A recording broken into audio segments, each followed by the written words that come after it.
बिस्मिल्लाहिर्रहमानिर्रहीम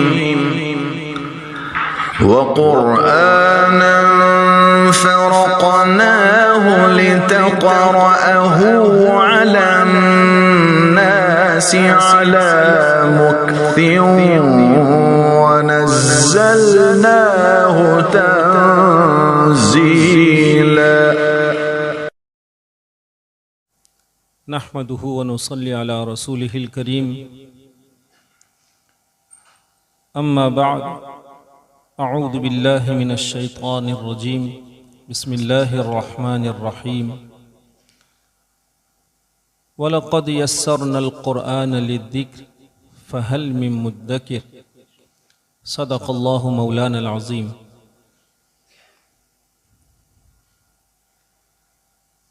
बड़ी ही बाबरकत साथ में अल्लाह रब्बुल इज़्ज़त की इस घर में मौजूद हज़रात उलमाए किराम, मेरे बुज़ुर्गों और भाइयों, अल्लाह रब्बुल इज़्ज़त का ये करम है कि उस ज़ात ने हमारे और आपके हिस्से में नेक तौफीक फरमाई है। दुनिया जानती है कि तौफीक खुदावंदी के बग़ैर आदमी किसी एक नेकी को कमा नहीं सकता है। कोई नेकी अगर किसी के हिस्से में अल्लाह रब्बुल इज़्ज़त फरमाते हैं तो वो तौफीक का नतीजा हुआ करती है।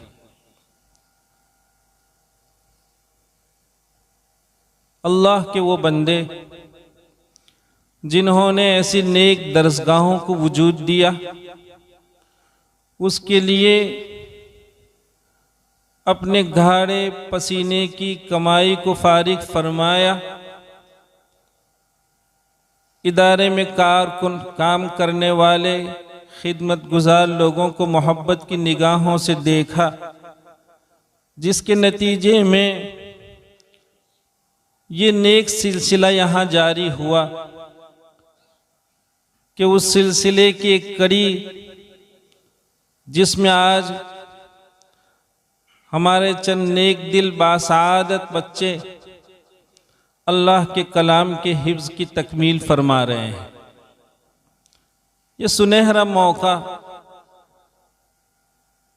उन बुज़ुर्गों की नेक फ़िक्रें, उनके मुजाहदात, उनकी कुर्बानियाँ और उनके वो सारे रुफ़क़ा जो इस कार्य खैर में किसी भी तरह अपने आप को शरीक रखते हैं, ये उन सब की तवज्जुहात का सिला है। ये वो दरसगाहें होती हैं जो उम्मत के लिए ढाल हुआ करती है। जहाँ भी अल्लाह रब्बुल इज़्ज़त का कलाम इस अंदाज में तिलावत किया जाता हो, हिफ्ज़ का सिलसिला जहाँ जारी हो, आपने हज़रात उलमाए किराम से सुना होगा कि वो बड़ी बरकतों का, रहमतों के नुज़ूल का सबब होता है। तो इंसानियत के लिए मुख्तलिफ़ किस्म की मसाइब, आलाम और इब्तिला के लिए ढाल की हैसियत भी रखता है कि ऐसे ही नेक तबके के सिलसिले, नेक तबके के नतीजे में बहुत सी आफात रुक जाया करती है, ब्रेक लग जाया करता है। ये बहुत ही बाबरकत और पाकीज़ा तबका है कि जब सारी दुनिया सोई होती है, बहुत बाबरकत सात और सहरी का और फजर का सुनहरा वक्त होता है, तो कुछ अल्लाह के बंदे मीठी नींद छोड़कर अल्लाह के कलाम के हिफ्ज़ में अपने आप को मसरूफ़ कर लिया करते हैं। हज़रत शाह वलीउल्लाह रहमतुल्लाह अलैह ने अपने वालिद मोहतरम से सुनकर अनफासुल आरिफीन में एक वाक़या नकल फरमाया। फरमाते हैं कि पंजाब में अब्दुल्लाह नाम का एक जवान था। वालिद मोहतरम का साया मासूमियत ही में वो खो चुके थे। उनकी वालिदा ने कोशिश की तालीम के लिए, लेकिन बहरहाल कोशिश कारगर नहीं हुई। ये बच्चा जवानी की तरफ बढ़ रहा था, उसे शौक लगा कि किसी बुजुर्ग की खिदमत में हाजिरी हो, तसव्वुफ और सुलूक की राह इख्तियार की जाए। चुनांचे वो किसी अल्लाह के वली की तलाश में निकलते हैं।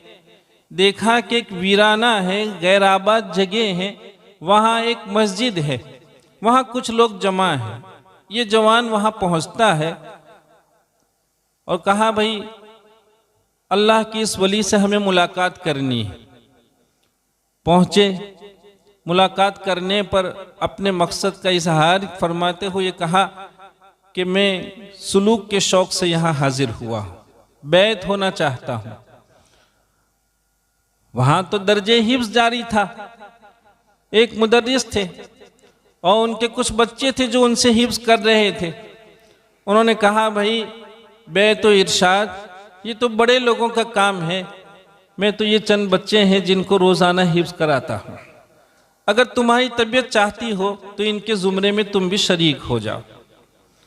चुनांचे तौफीक थी, किसी की ज़िंदगी में इनकलाब की कोई सात अल्लाह की तरफ से मुकर्रर हुआ करती है।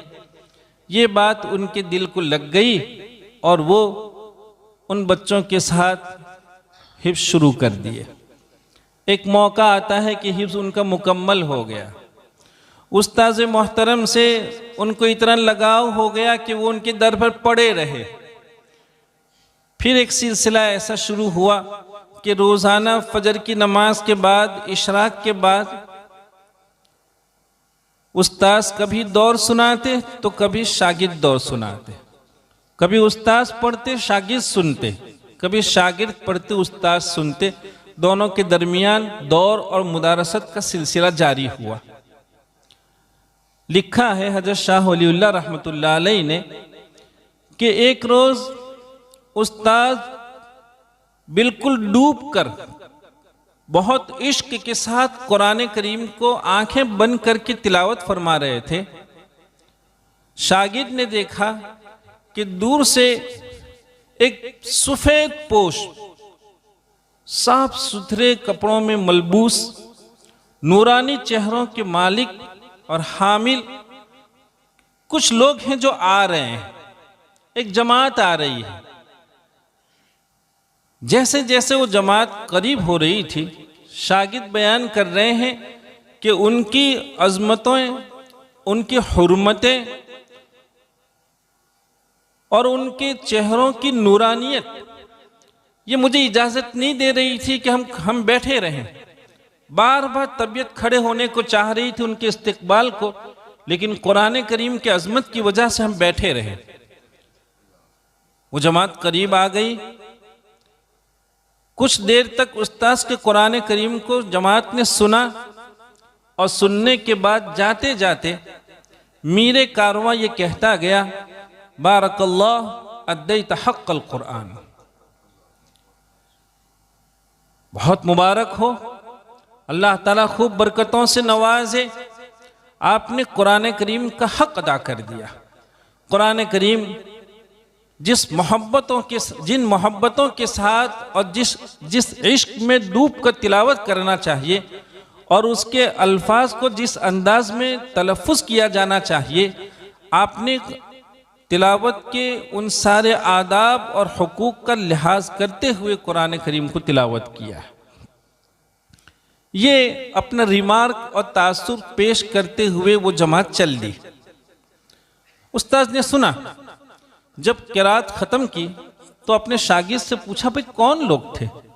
ये ज़िंदगी में पहला मौका है कि मेरी तबीयत पे ख़ास किस्म का मैं बोझ महसूस कर रहा था। कहा, हजरत आपने सही फरमाया, ऐसे नूरानी चेहरे कभी ज़िंदगी में हमने देखे नहीं और अजीब व गरीब जमात थी। तो कहा कि फिर चलिए, वो कहाँ गई? कहा इधर को गई है। उनकी तलाश में निकले। अभी कुछ ही आगे चले थे कि बिल्कुल जैसे उसी जमात का बिछड़ा हुआ एक फर्द, उसी तस्बीह का टूटा हुआ एक दाना था, वो करीब आए, उनसे मुलाकात हुई। जो असल जो जमात गई थी उनसे तो मुलाकात नहीं हुई, लेकिन उसी अंदाज के एक फर्द से मुलाकात हुई। और वो फर्द आते ही सलाम व कलाम के बाद ये पूछते हैं कि क्या सरकार दो आलम सल्लल्लाहु अलैहि वसल्लम का यहाँ से गुजर हुआ है? कहा गुज़श्ता रात अल्लाह के रसूल सल्लल्लाहु अलैहि वसल्लम ने मजलिस में इसका तज़किरा फरमाया था कि इस वीराने में अल्लाह के घर में कुछ बंदे हैं जो कुरान करीम को हिफ्ज़ किया करते हैं। कहा उनकी ज़ियारत के लिए, उनको सुनने के लिए हमें जाना है। कहा मैं अली हूँ, अल्लाह के रसूल सल्लल्लाहु अलैहि वसल्लम ने मुझे किसी ज़रूरत के लिए भेजा था तो हम पिछड़ गए हैं। उस्ताद और शागिर्द ने जब ये सुना तो वो उनके आंखों से आंसुओं की लड़ियां बह गई। हम आप इसको समझें कि ये दर्जात हिफ्ज़ जहाँ जहाँ कायम हैं और अल्लाह के कुछ सादा लोह बंदे अल्लाह के कलाम के हिफ्ज़ में जिस अंदाज में अपने आप को खपाते हैं, ये उम्मत का बहुत बड़ा सरमाया है, उम्मत की बहुत बड़ी कमाई। वो सिर्फ इनकी कमाई नहीं है, ये पूरी उम्मत की कमाई।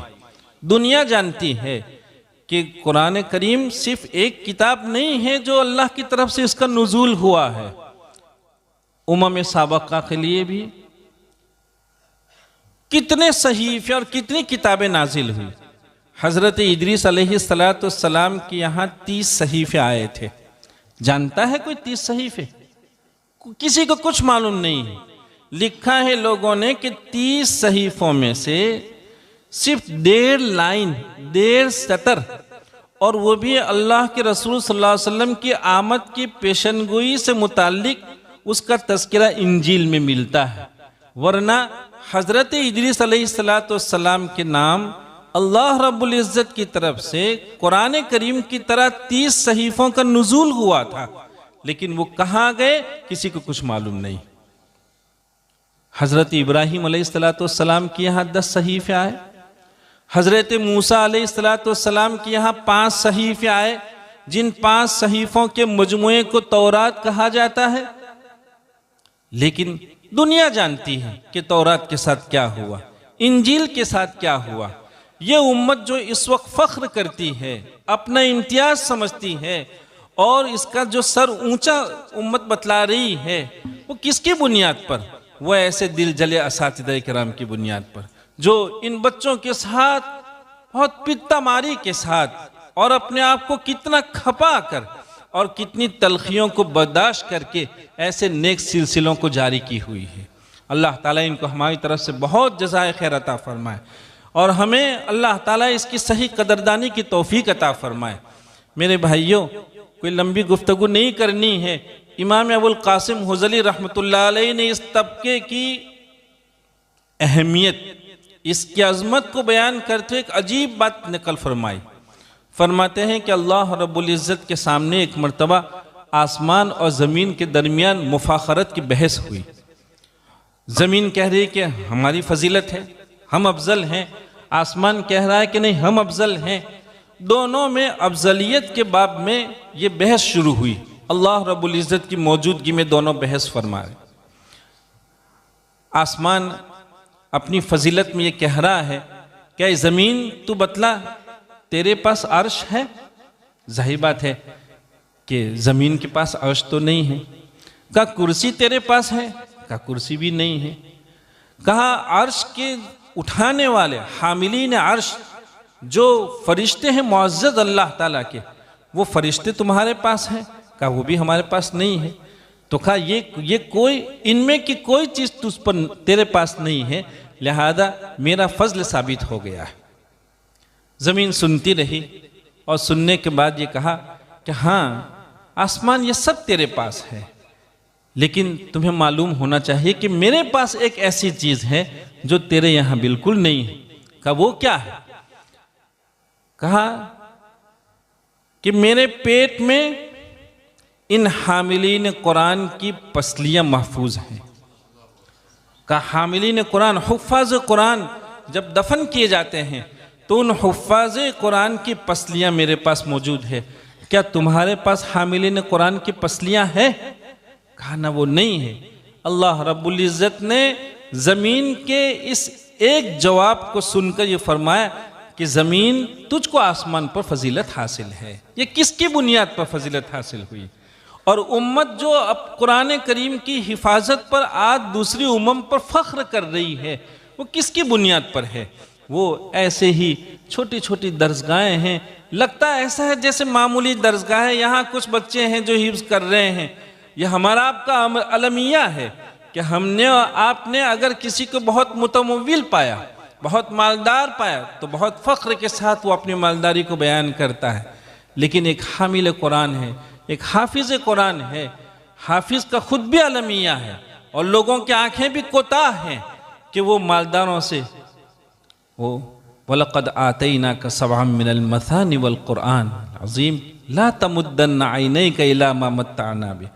कुरान करीम के सामने उसके मुकाबले में कोई दौलत नहीं हुआ करती है।